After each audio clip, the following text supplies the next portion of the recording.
Para empezar, para entender mejor el concepto de esta, les voy a explicar primero qué son las barreras en la conservación de los suelos. En la conservación de los suelos sabemos que en todo ese ámbito de lo que abarca lo que es la conservación, se utilizan distintos métodos para preservar, mantener y cuidar la fertilidad de los suelos. Y dentro de esos distintos métodos que hay, se utilizan las barreras como tal.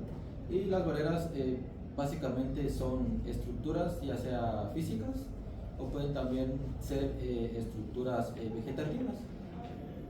Lo que hacen estas es interceptar y desacelerar el flujo de agua de escorrentía que se genera por las precipitaciones sobre una pendiente.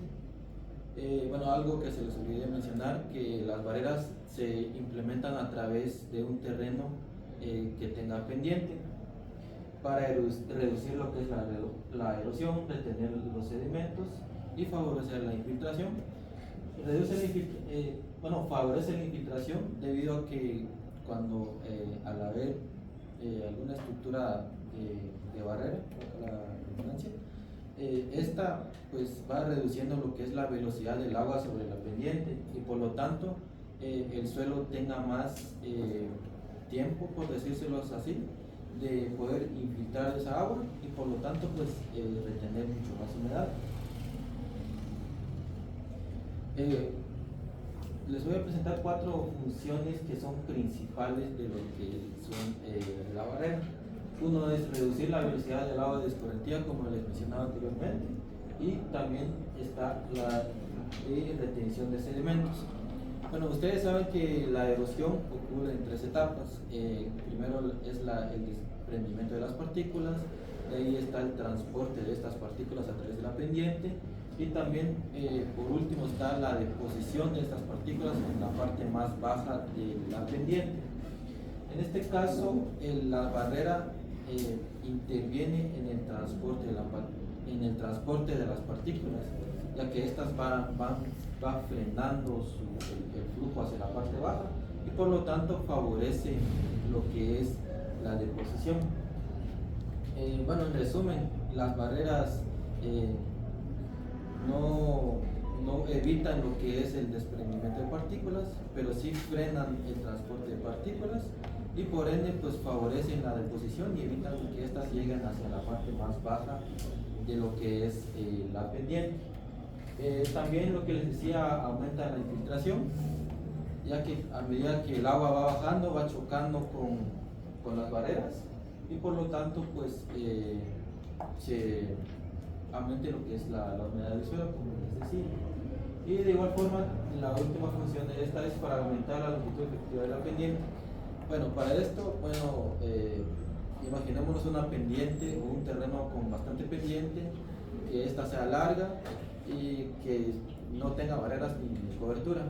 Bueno, cuando llueve, el agua va agarrando demasiada velocidad y va arrastrando todas las partículas.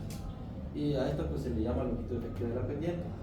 Y cuando dice que fragmenta la longitud efectiva, esto debido a que cuando nosotros implementamos varias barreras, esa longitud se va dividiendo o se va fragmentando. Esto es a lo que se refiere la función de fragmentar la longitud de la pendiente. Y su rol en cuanto a las técnicas de conservación, pues las barreras se integran con otras prácticas como puede ser los cultivos de cobertura, las curvas a nivel o entre otras prácticas que se tengan en el ámbito de lo que es la conservación de los suelos. De igual forma, estas son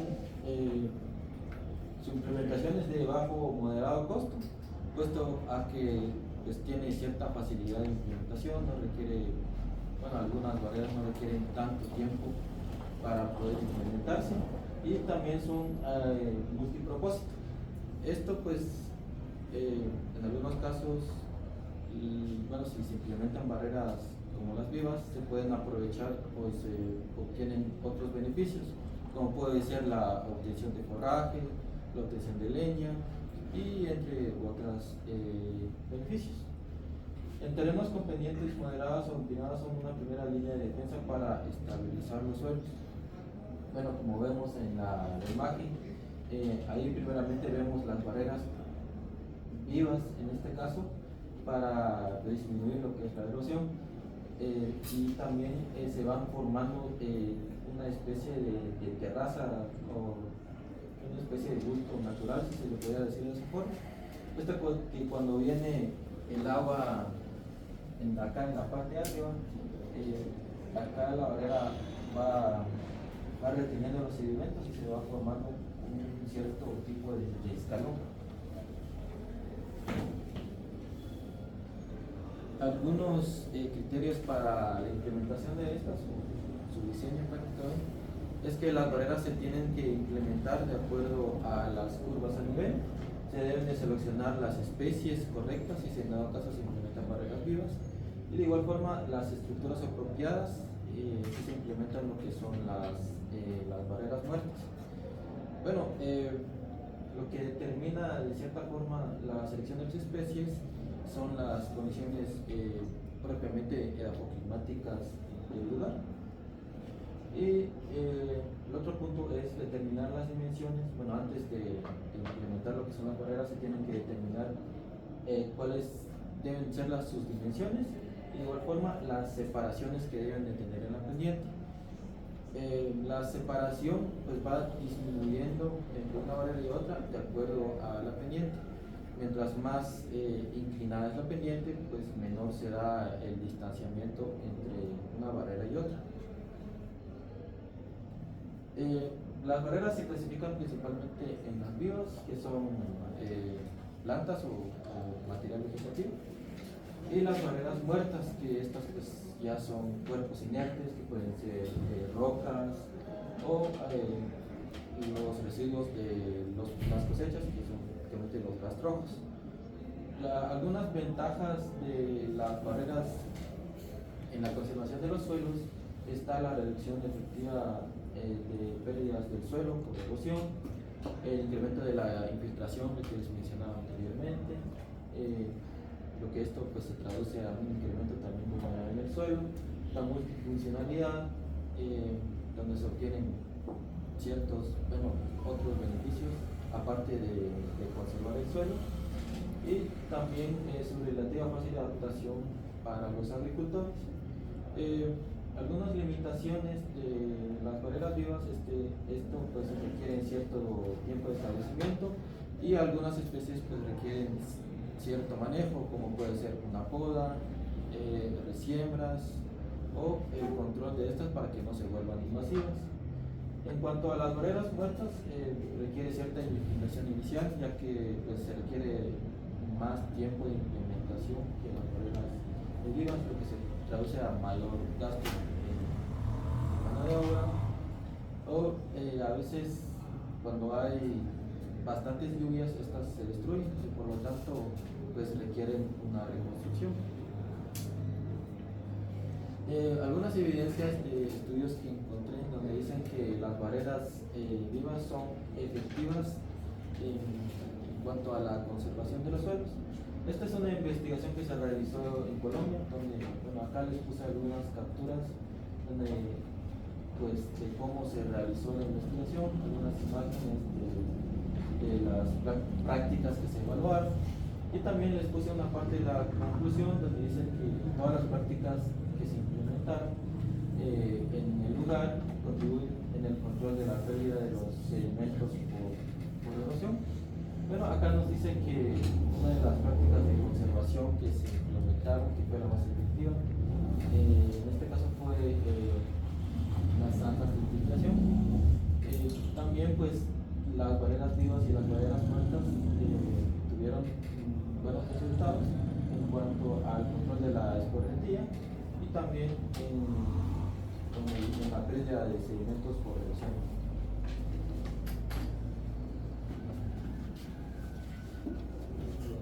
Buenos días, yo voy a seguir con el tema de las barreras vivas. El MABA de Costa Rica y también la FAO ponen que la definición de las barreras vivas es que son hileras de especies vegetativas densas y entre estas pueden haber pastos, arbustos o árboles. Se colocan en curvas a nivel o perpendiculares a la pendiente. ¿Qué pendiente ya es recomendable para colocar las barreras vivas? Cuando es una pendiente de entre el 12%, ya es recomendable poner barreras vivas. Después del 15% es nuestra obligación poner barreras vivas para que no haya erosión en el suelo. Mayormente se hace en lugares montañosos o por una pendiente demasiado alta. Son terrenos que están pues muy inclinados, ¿verdad? Funcionan como filtros naturales. Cuando hay mucha erosión hídrica, resulta que la escorrentía viene con un gran golpe de fuerza y lo que crea es erosión. Entonces, vienen las barreras vivas y frenan el golpe del agua, también retienen sedimentos y pues debido al sistema radicular de estos tipos de vegetación, crean también una barrera que ayuda a que la estructura del suelo se mantenga. La clasificación según duración y vegetación. Las barreras vivas se clasifican en permanentes, semipermanentes y temporales. Cuando hablamos de permanentes, hablamos de árboles, arbustos leñosos de larga duración que dan sombra, leña y estabilidad al suelo. Este tipo de clasificación debe ser escogida si queremos una barrera muchísimo más larga. Otros beneficios que trae la barrera permanente es que nos puede dar leña, tienen una larga duración que da sombra, que mantiene la humedad para el cultivo y mantiene también una biodiversidad amplia, puede atraer insectos benéficos como polinizadores y también nos da la estabilidad del suelo debido a las raíces, debido a su sistema radicular. Cuando hablamos de semipermanentes, hablamos de arbustos o pastos de ciclo medio, de entre 3 a 5 años. Cuando hablamos de los semipermanentes, tal vez queremos una barrera que solo sea de implementación, que vamos a cambiar tal vez de cultivo o algo así. Entonces, pues, se sugiere la semipermanente, que también entre ellas entran las temporales. Las temporales son las gramíneas que, como nos explicaba el grupo anterior, fijan el nitrógeno del suelo. Entonces, aquí viene otro beneficio por aparte, la fijación de los nutrientes en el suelo.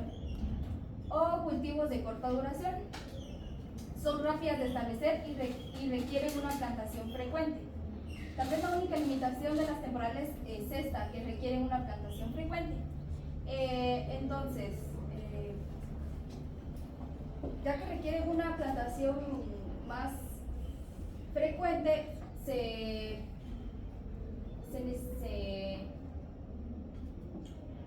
se recomiendan más las permanentes, que son los árboles y arbustos, también para que no compitan con los otros cultivos. Si hablamos de barreras que necesitan o requieran de una parte nutricional.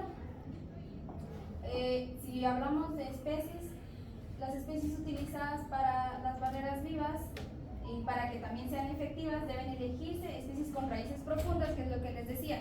Deben de tener un sistema radicular denso. También deben de tener un crecimiento denso en la parte foliar y buena adaptación local. Para poder escoger una especie a utilizar, se debe de hacer pues estudio local, debido a que si usamos alguna barrera viva o alguna especie que no sea de una especie local, no puede adaptarse al clima. Entonces, ¿qué va a suceder? Vamos a tener que cambiar a cada poco las plantas que no resistan, y esto pues es un costo adicional para el agricultor. Entonces se necesitan especies locales. Hay un estudio que se hizo en Guatemala de un estudiante de apellido Noriega en el 2019 de la Universidad San Carlos de Guatemala, que evaluó 3 especies de plantas, entre ellas vetiver, zacate de limón, y 2 especies locales. La que ganó fue la especie local, debido a que se mantenía mejor, no necesitaba mucho mantenimiento y pues era resistente, muchísimo más resistente, ¿verdad? Y traía, como les digo, insectos benéficos, traía polinizadores daba la humedad al suelo necesaria y fijaba los nitrógenos debido a la retención de la sedimentación. Las especies que más se utilizan son las gramíneas, arbustos y árboles multipropósito, que era lo que yo les decía. Cuando usamos árboles multipropósito nos dan forraje, leña, biomasa, así que hay un beneficio doble: conservación de suelo más aprovechamiento del cultivo. Entre los árboles multipropósito podemos encontrar el limón, árboles que no lleven mucho requerimiento y lo único es de que al tiempo no vamos a ver pues como tal la barrera viva, sino hasta un tiempo después, pero simboliza un doble beneficio, a diferencia de las gramíneas o los arbustos, que sí nos van a ayudar en un tiempo no tan prolongado y que vamos a estar teniendo que cambiar a cada cierto tiempo. Funciones y beneficios. Las barreras vivas cumplen funciones ecológicas, agrícolas y económicas. Era lo que ya les mencionaba antes. Las ecológicas: es nuestro deber como agricultores no lastimar el suelo que tenemos, no erosionarlo, tanto de forma eólica o hídrica. Entonces, las barreras vivas lo que hacen es que ayudan a quitarle fuerza también al viento y al agua. Entonces, es una ayuda ecológica. Si usamos barreras vivas locales, como era lo que les decía con especies locales, lo que va a suceder es de que vamos a traer y vamos a mantener las especies de insectos, especies entomológicas nativas, y pues no vamos a dañar el ciclo ecológico y de nuestro terreno, del lugar. Cuando hablamos de agrícolas, pues hablamos de que vamos a tener un suelo sano, que no tenga erosión, que no pierda los nutrientes. Lo que nos contaba el compañero Fernelli de que estas partículas de sedimentación llevan nutrientes, por la escorrentía son llevadas y son arrastradas hasta el final, pero estas partículas de suelo contienen nutrientes como nitrógeno y fósforo, que son los más comunes. Cuando estas partículas de suelo son arrastradas, se deslavan, pues nuestro suelo ya no tiene este tipo de nutrientes, y aquí entra la etapa económica. Mientras tengamos un suelo que esté bien y que esté nutrido, que tenga minerales, pues no vamos a hacer tantos gastos en los fertilizantes. Entonces, volviendo a recapitular: ecológicos, reducen escorrentía, mejoran la infiltración y conservación de nutrientes. Otro punto que no mencioné en los ecológicos es que mejoran la infiltración lateral, porque al no crear escorrentía, el agua entra de forma lateral y hay una mejor infiltración. Y esto ayuda en épocas secas, porque nos ayuda a mantener el suelo en sus diferentes capas muchísimo más húmedo. Así que eso también nos va a ahorrar agua. Aumentan la fertilidad en el ámbito agrícola, aumentan la fertilidad, estabilidad del microclima, que yo les decía que si tenemos barreras que sean nativas, van a crear un microclima. Y hábitat de polinizadores. Económicos, más baratos que barreras físicas, sostenibles a largo plazo y aumentan la productividad. Retención del agua y el suelo. Las barreras vivas disminuyen la erosión, aumentan la infiltración del agua, evitando la pérdida de suelo fértil. Estudios demuestran que el vetiver y otras especies logran retener sedimentos y materia orgánica, reduciendo la erosión hasta un 30%. La efectividad depende del tipo de planta, pendiente y espacios en el mantenimiento. Lo recomendable es combinarlas con otras prácticas de conservación. Otro punto a mencionar es que en las barreras vivas no debe de haber grandes espacios, porque va a haber escorrentía por esas partes o por esos espacios de barreras vivas. Entonces deben ir pegadas o debemos intercalarlas con otro tipo de especies. Como decía aquí, reduce la erosión hasta un 30%. Imaginemos que tenemos un terreno y que hay demasiada lluvia. Nos va a ayudar con la infiltración de hasta arriba. Va a haber un tipo de erosión, sí, la sedimentación se va a quedar por detrás de la barrera viva y se van a crear gradas, que son las laderas, ¿verdad?, que nos está contando el compañero Fernández. También depende del tipo de pendiente, el espaciamiento, que era lo que les decía. No puede haber un gran espaciamiento entre las barreras vivas y debe de haber un buen mantenimiento entre estas especies. Cuando dice que lo recomendable es combinarlas con otras prácticas de conservación, es porque este tipo de barreras necesita mantenimiento. Entonces, necesita podas y en el caso de que usemos las barreras vivas permanentes, necesita también manejo, porque si no hay un buen manejo en las barreras vivas, lo que va a suceder es de que vamos a tener que cambiar las partes que están muertas o las partes de las especies que están muertas y vamos a tener que cambiarlas, lo que conduce a un gasto extra por parte del agricultor en mano de obra y pues también necesita un manejo para que no sea un costo extra después. Entre las limitaciones era lo que les decía, requieren podas y reposición de plantas si no se tiene un buen manejo adecuado. Las podas pueden ser, si se hace un manejo de podas en el momento adecuado, pues no vamos a tener una responsabilidad tan grande después de cortar todo el árbol. Se va manejando la poda y la reposición de plantas cuando se mueran las plantas, que les digo, ¿verdad? Si usamos arbustos o gramínea, que vamos a tener que cambiarlos en algún momento, porque su ciclo de vida es entre 3 y 5 años.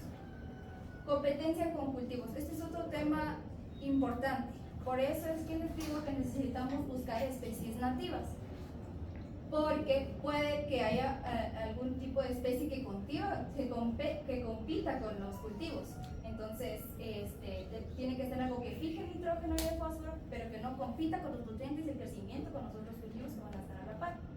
Menor eficacia en pendientes fuertes o lluvias intensas.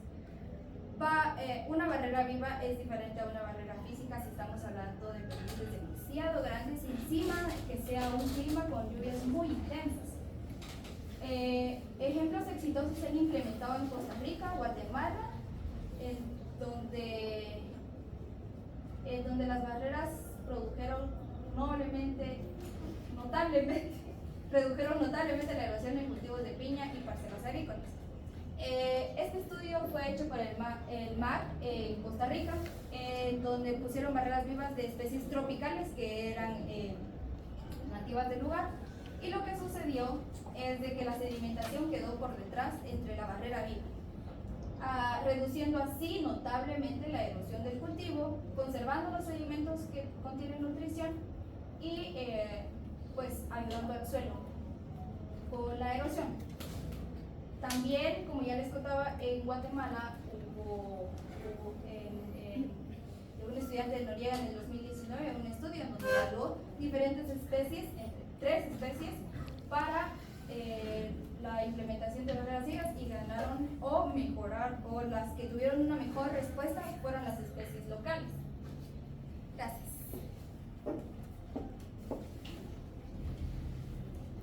Ahorita yo les voy a hablar sobre qué son las barreras muertas. Bueno, las barreras muertas son estructuras construidas con materiales inertes disponibles en su entorno, como lo pueden ser las rocas, ramas, rastrojos de cosecha. Se les llaman muertas porque, a diferencia de las barreras vivas, estas no están formadas por plantas, sino más bien por elementos que no tienen capacidad de crecimiento ni de reproducción. Generalmente estas barreras se colocan de manera transversal a la pendiente del terreno, o bien podemos colocarlas siguiendo las curvas a nivel. Para su construcción no es necesario que nosotros contemos con maquinaria sofisticada ni de conocimientos técnicos avanzados, ya que lo que necesitamos es la organización comunitaria y el aprovechamiento de los recursos disponibles en estas áreas. También es de decirte que otra característica relevante es que estas se pueden adaptar en tamaño y forma dependiendo del terreno y del tipo de cultivos que nosotros queramos proteger. Funciones. Las barreras muertas tienen varias funciones importantes dentro de la conservación de suelos y agua. En primer lugar, tenemos que disminuir la velocidad del agua de su correntía. Es decir, que el agua que baja por la pendiente no corra con tanta fuerza, lo que evita el desprendimiento de suelo fértil. Unido a esto, tenemos que retiene suelo y sedimentos. Al momento de hacer esto, se mantiene la capa productiva de los cultivos en el mismo lugar, Otra función importante es que favorece la infiltración del agua en el suelo, lo cual mejora la humedad disponible de los cultivos y también beneficia el crecimiento de las plantas, sobre todo en épocas de sequía.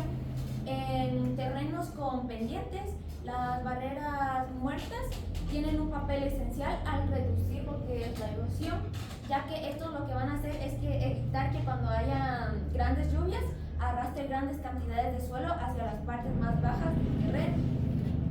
Otra función es que protege la capa fértil del suelo, ya que esto lo que me va a hacer es que no va a lavar los sedimentos y la capa se va a mantener en ese estado. Y finalmente tenemos que aporta materia orgánica. Cuando utilizamos materiales como rastrojos o bien material vegetal seco, esto al momento de descomponerse no solo va a reducir la fuerza de escorrentía, sino también que va a aportar materia orgánica al suelo.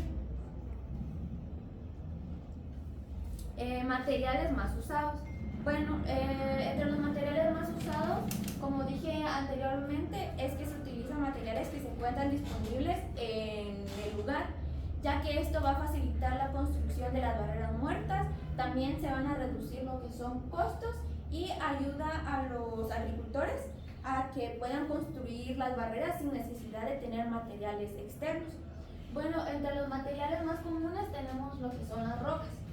Este es un material muy utilizado debido a que es duradero y es de alta resistencia, lo que lo hace favorable para controlar procesos de erosión.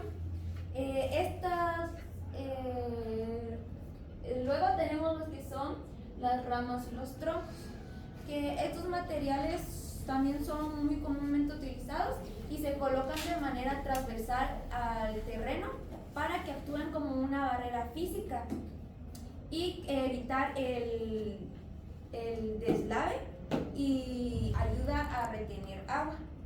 Otro material que se implementa son los restos de cosecha, que son como la paja, la caña y las hojas secas, que además de cumplir la función de frenar el agua, al momento de que ésta se descomponga, aportan materia orgánica al suelo, permitiendo enriquecer lo que es la fertilidad de este mismo. En algunos otros casos o en algunas regiones también se utilizan materiales como costales llenos de tierra o con arena. La elección de material depende en gran parte de la disponibilidad local y de la durabilidad que nosotros queramos tener, porque no es lo mismo construir una barrera con rocas, que nos va a permitir tener un lapso de tiempo al utilizarla, que utilizar los troncos, que estos con el tiempo se van a ir desgastando y nosotros le vamos a tener que dar un mantenimiento y estar reponiéndolo un cierto tiempo. Los tipos de barreras muertas.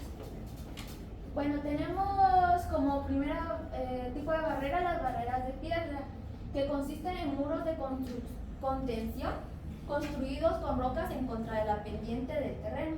Como se puede observar en esta imagen, se apilan diferentes tamaños de roca para crear este muro de contención.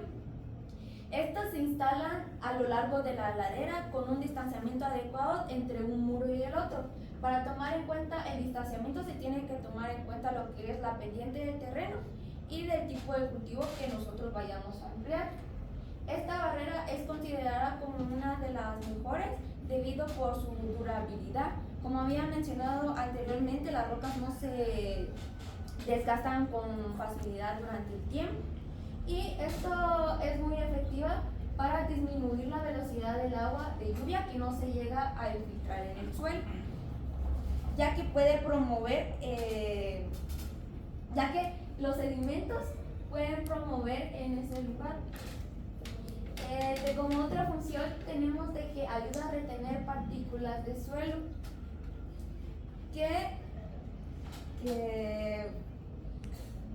y por último tenemos que evita el arrastre de la capa de suelo cultivable.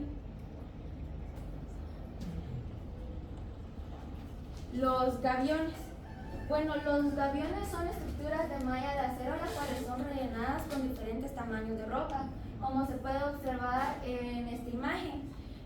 Son estructuras que funcionan como barreras sólidas, ya que a diferencia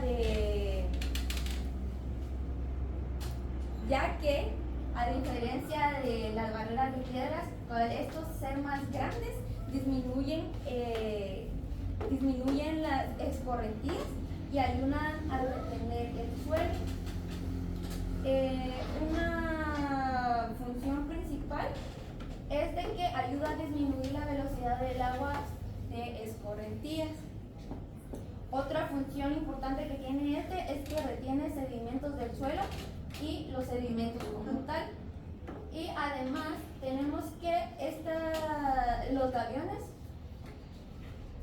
se colocan en terrenos con pendientes pronunciadas. En la agricultura, los gaviones se consideran una práctica importante en la conservación de suelos en áreas críticas, ya que esta es eficiente con respecto a las soluciones con respecto a que es una solución duradera y de alta resistencia frente a lo que es la erosión. Además, el diseño de esta barrera muerta permite que el agua pueda infiltrarse por los orificios que tienen las rocas, lo que hace que contribuya a mantener la estabilidad de los suelos cultivables. Por estas características, los gaviones son una de las barreras muertas más eficientes, ya que no solo protegen los cultivos, sino que también ayudan a mejorar las condiciones del terreno a largo plazo. Otra barrera muerta que tenemos son las barreras de troncos, que para la construcción de esta barrera se colocan troncos en una zanja poco profunda, siguiendo lo que son las curvas de nivel. Esta barrera tiene como finalidad interceptar el agua que desciende con fuerza por la pendiente y atrapar los sedimentos. Esta práctica también se le conoce como tala de troncos en curvas de nivel, también se le conoce como terrazas de tronco o también se le puede llamar como terracetas. Bueno, como su principal función tenemos que esta barrera nos ayuda a reducir lo que es la velocidad del agua de escorrentía y también nos ayuda a disminuir lo que es la erosión, evitando que nosotros perdamos la capa fértil del suelo, que es importante para los cultivos. Otro aspecto importante es de que esta barrera tiene una ventaja importante, ya que no se utilizan materiales costosos y se usan materiales que nosotros ya podemos tener al alcance, lo que facilita lo que es su construcción. Y además esta barrera tiene una desventaja, porque a pesar de que nosotros no llegamos a tener costos elevados, con el pasar del tiempo, estas se irán desgastando, entonces nosotros tenemos que darle un mantenimiento y estar reponiéndolas en un cierto tiempo. Ahorita tenemos lo que son las barreras de rastrojo o material vegetal seco. Bueno, para la elaboración de estas barreras, lo que se utilizan son los residuos agrícolas, como lo pueden ser la paja, el zacate, la caña, las hojas de maíz y las ramas delgadas o bien los que son los restos de cosecha. Para esta barrera lo que se hace es que se colocan en forma de franjas a lo largo de las curvas de nivel. Su importancia está que radica en que permite frenar la escorrentía superficial. Además, disminuye lo que es la velocidad del agua y evita que el suelo fértil sea arrastrado hacia las partes más bajas del pendiente. Al retener los sedimentos, estas barreras contribuyen con lo que es la conservación de la capa fértil del suelo, lo cual es fundamental para el crecimiento y el desarrollo de los cultivos. Además, al descomponerse, estos materiales aportan materia orgánica al suelo, que mejoran lo que es en sí la fertilidad de este mismo. Por estas barreras, por ser fáciles de elaborar, son consideradas como una de las prácticas, ya que no se necesita mucha mano de obra, y además estas barreras son muy eficientes dentro de lo que es la agricultura de conservación, especialmente en parcelas con pendientes moderadas o bien en áreas degradadas se pueden utilizar este tipo de barrera, donde se busca recuperar el suelo y mantener la productividad a largo plazo.